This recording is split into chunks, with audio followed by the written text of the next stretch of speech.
Pourquoi c'est important, c'est urgent de casser les codes aujourd'hui? C'est important. Alors, c'est vraiment urgent même, parce que finalement, casser les codes, c'est sortir d'un schéma dans lequel on nous a enfermés, qui souvent n'est pas forcément celui qui nous appartient intrinsèquement. Et on vous rappelle qu'on est au Québec, hein, on prend du temps pour vous, pour maintenir ce live et vous amener du contenu. Et aujourd'hui, on a vraiment besoin tout le monde a besoin de s'épanouir, de réellement vivre sa vie et de suivre ce qui se passe à l'intérieur, de suivre son cœur, ses tripes, de vraiment suivre ça pour pouvoir réellement aller dans la liberté et réaliser ce pourquoi il est là. Donc pour moi, c'est vraiment hyper important. Ce que je ressens, c'est quand on suit finalement des codes, quand on suit des règles qu'on nous a mises,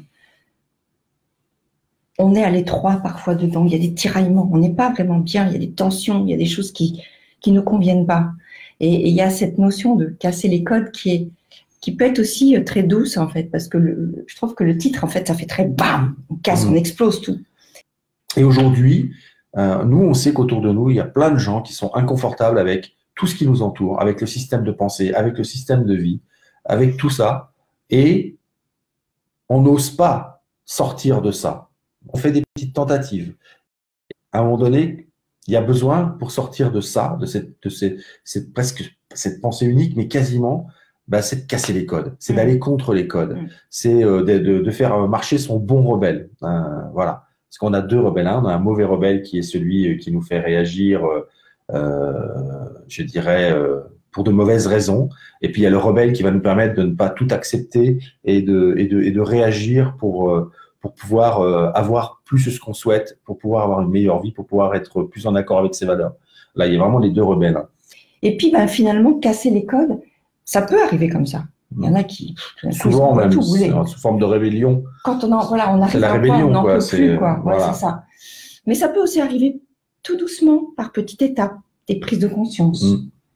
Tout douce, tout douce. Puis tout d'un coup, un jour, on regarde le chemin parcouru, on se dit waouh, ah ouais, là, ça y est, je suis sortie, là, je sais que je suis mes propres règles, mes propres codes, et ça m'appartient vraiment.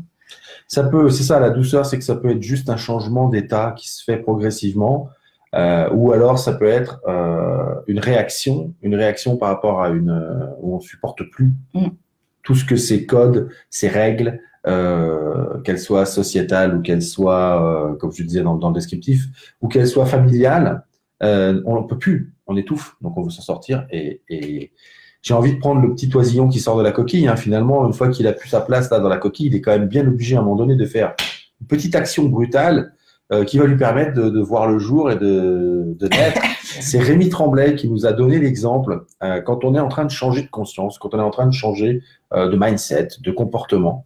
Il a pris l'exemple du Bernard l'ermite.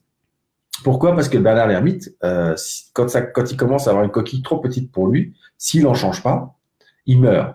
Et finalement, ce qu'il disait, c'est que le moment où on change d'un état de conscience, d'un niveau de conscience ou d'une façon de vivre, d'un endroit où on vit, c'est parce que si on n'en change pas, on meurt. Donc, c'est pour ça qu'il a pris l'exemple du Bernard l'ermite. Donc, le Bernard l'ermite, il change pas d'un seul coup. Ce qu'il fait, c'est que il en essaye une autre, puis il revient.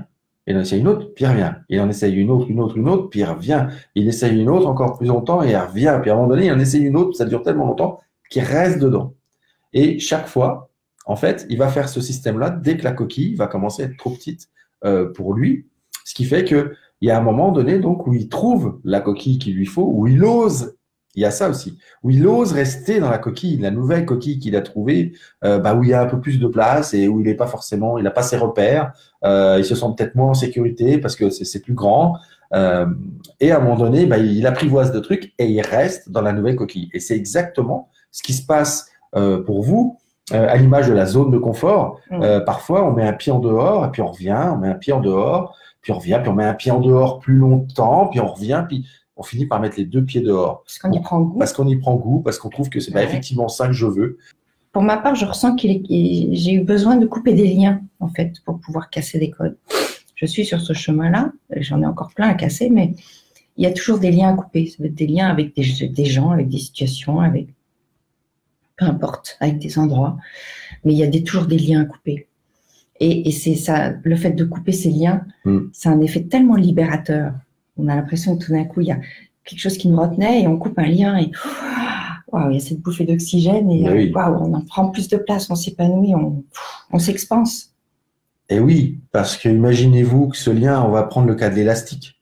Vous savez, quand vous êtes, il y a certains sportifs qu'on fait travailler comme ça, pour apprendre à travailler l'explosivité et le départ, on les retient avec une corde, il y a quelqu'un qui les retient, ou même avec vos mains, comme ça fait expérience, vous retenez la personne. Donc vous imaginez-vous, vous êtes en train de subir les codes et vous tentez de sortir, mais ça vous tient, ça vous tient, ça vous tient, et d'un seul coup, on lâche les mains et là, poum, la personne a un élan extraordinaire et c'est pour ça que c'est libérateur. En fait, c'est le moment où le lien rompt, paf, là, ça devient libérateur. Et on comprend finalement pourquoi on a voulu aller contre ces codes qui ne nous correspondent pas. On meurt ou il peut y avoir aussi des cas de survie, en fait. C'est au lieu de vivre, on survit. Donc, à un moment donné, on survit pendant un certain temps, puis après, effectivement, on se sent tellement étouffé qu'on peut mourir. Exactement. Le truc qu'on veut vous donner aujourd'hui pour pouvoir commencer à vraiment être aligné, et c'est de ça dont on parle avec vos valeurs, vos codes à vous, vos règles à vous, vos envies à vous, puis finalement les envies des fois se transforment en règles de vie, eh bien c'est important de déjà les identifier. Donc quels sont les codes que je suis? Et vous listez ça, voilà les codes que vous suivez. Et puis finalement une fois que vous avez identifié ces codes, c'est peut-être intéressant d'écrire à côté qu'est-ce que ces codes produisent dans ma vie. Quels sont les impacts sur ma vie? Comment est-ce qu'ils me rendent? Est-ce qu'ils me rendent heureux? Est-ce qu'ils me rendent triste? Est-ce qu'ils m'étouffent? Est-ce qu'ils m'épanouissent?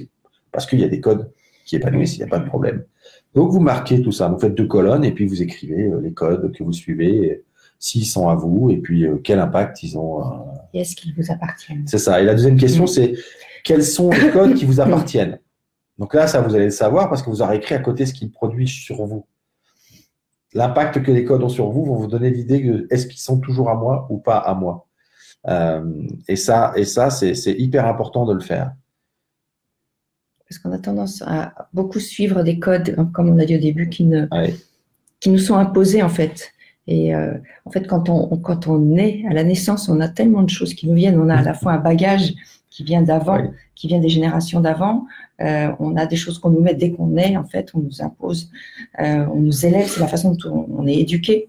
Et il y a des choses qui s'engramment en nous et qu'on prend comme acquis. C'est comme ça que c'est, puisqu'on nous l'a toujours enseigné comme ça. C'est comme ça qu'on est. C'est comme ça qu'on est. Puisqu'on nous a pas du verbe naître, c'est comme ça qu'on est. Non, je sais.